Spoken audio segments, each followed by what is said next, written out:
Hello guys, welcome to my YouTube channel Anil physics academy. आज से हम लोग अपने इस चैनल पे मैकेनिक्स स्टार्ट करने जा रहे हैं। तो इसमें हमारे बहुत सारे वीडियोस होंगे मैकेनिक्स के बारे में। एनसीईआरटी हो, चाहे एचसी वर्मा हो, चाहे आईआईटी नीट, सभी के सिलेबस को कवर किया जाएगा इसमें। तो हमारे चैनल को आपने अब तक सब्सक्राइब नहीं किया तो प्लीज़ सब्सक्राइब कर लें। तो चलिए स्टार्ट करते हैं आज के वीडियो को। सबसे पहले हम लोग जानेंगे कि मैकेनिक्स होता क्या है। तो देखो, mechanics is the branch of physics in which we study about the motion of an object. मतलब फिजिक्स का वो ब्रांच जिसमें हम लोग मोशन के बारे में स्टडी करते हैं, उसको क्या बोलते हैं? मैकेनिक्स। अब देखो, मैकेनिक्स को दो पार्ट में डिवाइड किया गया है। एक है काइनेमेटिक्स, दूसरा है डायनेमिक्स। काइनेमेटिक्स किसको बोलते हैं? काइनेमेटिक्स मैकेनिक्स का वो पार्ट है जिसमें हम किसी ऑब्जेक्ट के मोशन के बारे में स्टडी करते हैं, लेकिन उस मोशन के पीछे रीजन क्या है उसके बारे में स्टडी नहीं करते। यानी हम किसी बॉडी के पोजीशन के बारे में जानते हैं, स्पीड के बारे में जानते हैं, वेलोसिटी के बारे में जानते हैं, एक्सेलरेशन के बारे में जानते हैं, उन सब के बीच एक रिलेशन एस्टेब्लिश करते हैं, लेकिन वो उसका मोशन आखिर हुआ क्यों, बॉडी रेस्ट पे क्यों है, बॉडी का वेलोसिटी उतना क्यों है, उसका एक्सेलरेशन उतना क्यों है, इसके बारे में हम लोग स्टडी नहीं करते। यानी काइनेमेटिक्स में हम लोग बॉडी के मोशन के बारे में तो स्टडी करते हैं, लेकिन मोशन के पीछे जो काउज है, जो रीजन है, वो स्टडी नहीं करते। फिर आता है डायनेमिक्स। डायनेमिक्स मैकेनिक्स का वो पार्ट है जिसमें हम लोग किसी बॉडी के मोशन के पीछे के रीजन को भी स्टडी करते हैं। तो ये डिफरेंस हुआ काइनेमेटिक्स और डायनेमिक्स में। मतलब कि काइनेमेटिक्स मैकेनिक्स का वो पार्ट है जिसमें किसी बॉडी के मोशन के बारे में जानते हैं हम लोग without going into the reason behind the motion, और डायनेमिक्स में हम लोग उस मोशन के रीजन को भी स्टडी करते हैं। तो गाइस, आज से हम लोग क्या स्टार्ट करेंगे अपने चैनल पे? काइनेमेटिक्स पहले स्टार्ट करेंगे, इसके बाद हम लोग किस में जाएंगे? डायनेमिक्स में जाएंगे। तो चलो आज से हम लोग काइनेमेटिक्स को स्टार्ट करते हैं। तो देखो, काइनेमेटिक्स में सबसे पहले हमको ये जानना होगा कि रेस्ट क्या होता है और मोशन क्या होता है। सुनो, रेस्ट क्या होता है समझो। रेस्ट और मोशन दोनों में क्या डिफरेंस है? मोशन कहते किसको है? सुनो, मोशन का डिफिनेशन ये है कि if a body changes its position as time passes then it is said to be motion. यानी टाइम के पास होने के साथ, टाइम तो हमेशा पास होता रहता है, टाइम तो रुकता नहीं है कभी। यानी टाइम के पास होने के साथ अगर किसी बॉडी का पोजीशन चेंज हो तो वो बॉडी मोशन में है, नहीं तो वो बॉडी क्या है? रेस्ट में है। फॉर एग्जाम्पल, ये पेन देखो, ये मार्कर पेन है, टाइम तो पास हो रहा है। टाइम हो पास होने के साथ क्या इसका पोजीशन चेंज हो रहा है? इस मार्कर पेन का नहीं हो रहा है, ये जहां है वहीं है। टाइम तो पास हो रहा है, लेकिन इस मार्कर पेन का पोजीशन चेंज नहीं हो रहा है। यानी this marker pen is at rest. अब देखो टाइम पास होने के साथ साथ इस मार्कर पेन का पोजीशन भी चेंज हो रहा है। इसका मतलब क्या हुआ? ये मार्कर पेन क्या है? मोशन में है। ठीक है। तो अब सुनो, यानी टाइम पास होने के साथ अगर किसी बॉडी का पोजीशन चेंज हो तो वो मोशन में है, नहीं तो वो क्या है? रेस्ट पे है। अब एक और बात मैं बताता हूं। देखो, ये मार्कर पेन क्या है? रेस्ट पे है, क्योंकि टाइम पास होने के साथ साथ इसका पोजीशन चेंज नहीं हो रहा है। अब मान लो इस मार्कर पेन को एक आदमी है, वो मून पे बैठा हुआ है, मून पे चला गया और मून पर से इस मार्कर को वो ऑब्जर्व कर रहा है। तो मून पर से मुझे ये मार्कर रेस्ट पे दिख रहा है, मुझे ऐसा लग रहा है कि टाइम पास होने के साथ साथ इसका पोजीशन चेंज नहीं हो रहा है इस मार्कर पेन का, इसलिए रेस्ट पे है। लेकिन अगर इसको मून से कोई आदमी देखे तो क्या उस आदमी को ये पेन रेस्ट पे दिखेगा या मोशन में दिखेगा? देखो, मून पे अगर हम चले जाएं तो वहां से हमारा पूरा अर्थ मोशन करता हुआ दिखाई पड़ता है।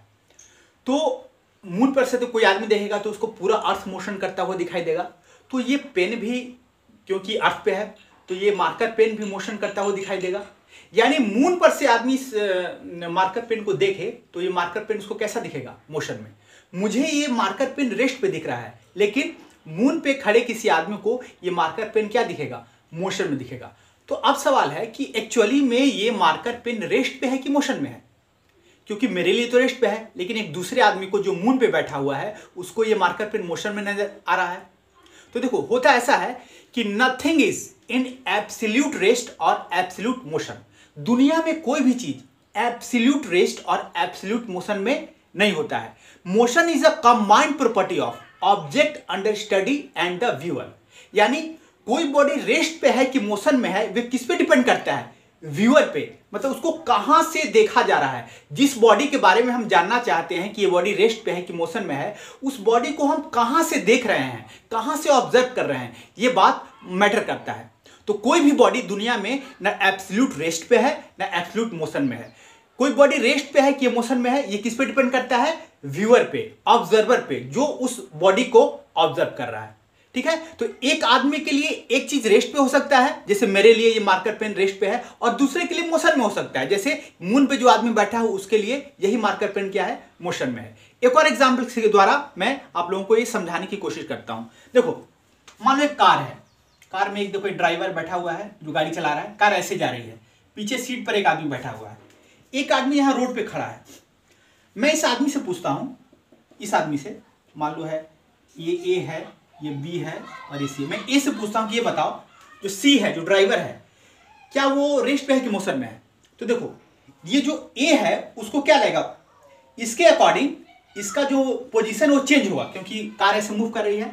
तो इस आदमी को देखने पे ये लगेगा कि कार का जो पोजीशन क्या है वो चेंज हो रहा है। तो इस आदमी के हिसाब से क्या होगा, ये ड्राइवर क्या है? मोशन में है।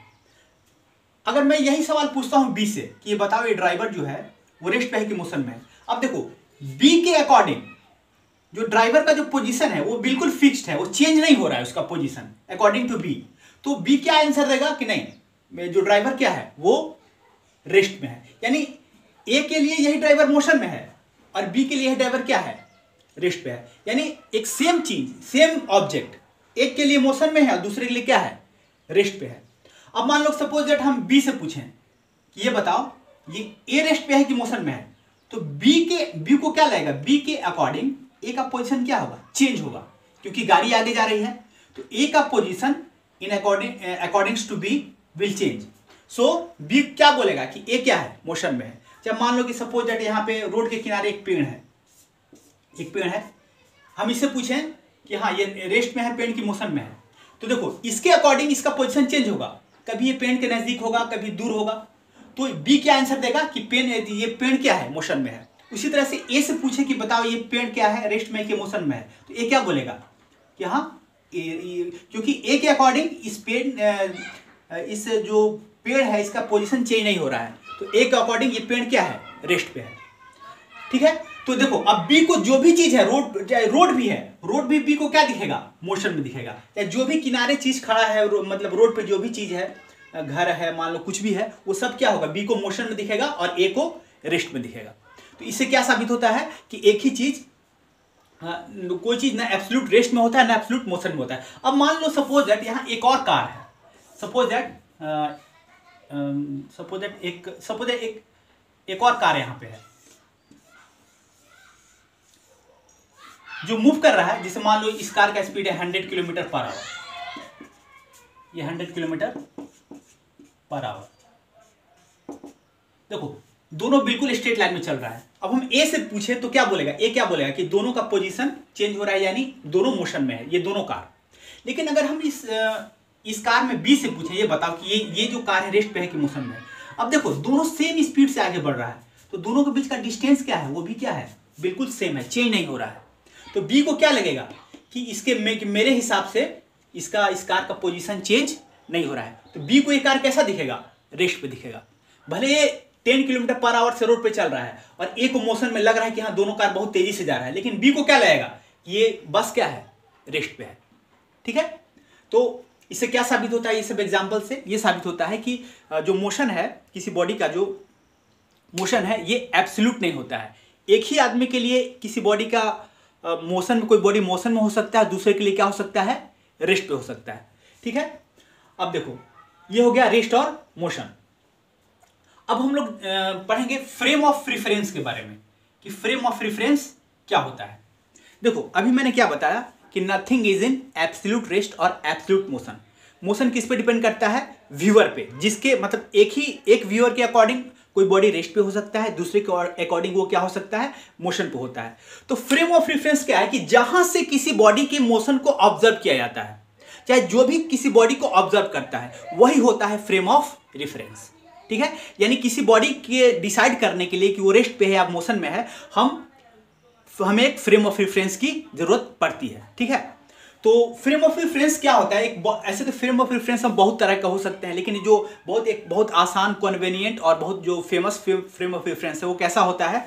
वो होता है वो 3 कोऑर्डिनेट एक्सिस, यानी ऐसा मान लो एक्स एक्सिस, वाई एक्सिस और जेड एक्सिस। ये हम एक कोऑर्डिनेट एक्सिस लेते हैं, इसमें क्लॉक अटैच, एक घड़ी अटैच कर देते हैं, तो मेरा क्या हो गया? ये मेरा फ्रेम ऑफ रेफरेंस हो गया। अब देखो, तो अब ये फ्रेम ऑफ रेफरेंस से हम कैसे डिसाइड करेंगे कि कोई बॉडी रेस्ट पे है कि मोशन में है? देखो, अगर मान लो इस फ्रेम ऑफ रेफरेंस से अगर किसी बॉडी को देखा जाए, तो अगर मान लो कोई बॉडी है यहाँ पे कोई बॉडी है, और इस फ्रेम ऑफ रेफरेंस से हमको डिसाइड करना है कि ये बॉडी रेस्ट पे है कि मोशन में है, तो मान लो टाइम पास होने के साथ अगर इस बॉडी का कोई भी कोऑर्डिनेट चेंज नहीं होता है, यानी एक्स वाई जेड कोई भी कोऑर्डिनेट चेंज नहीं होता है, तो ये बॉडी क्या है? रेस्ट में है इस फ्रेम ऑफ रेफरेंस में।